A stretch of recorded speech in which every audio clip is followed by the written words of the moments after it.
الآن نتعرف على موعد مباراة نادي العربي ونادي الأهلي القادمة في إطار الجولة الثامنة ضمن منافسات الدوري القطري. الآن نتعرف على الموعد والتوقيت والقنوات الناقلة. ولكن قبل أن نبدأ فضلا وليس أمرا اشترك في القناة وفعل زر الإشعارات ليصلك كل ما هو جديد.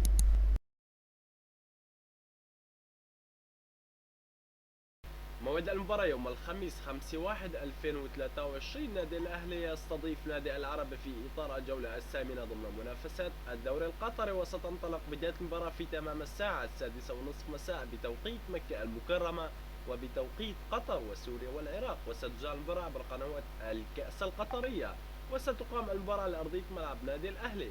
وما هي توقعاتكم لنتيجة مباراة نادي العربي القادمة من أمام نادي الأهلي في إطار الجولة الثامنة ضمن منافسات الدوري القطري؟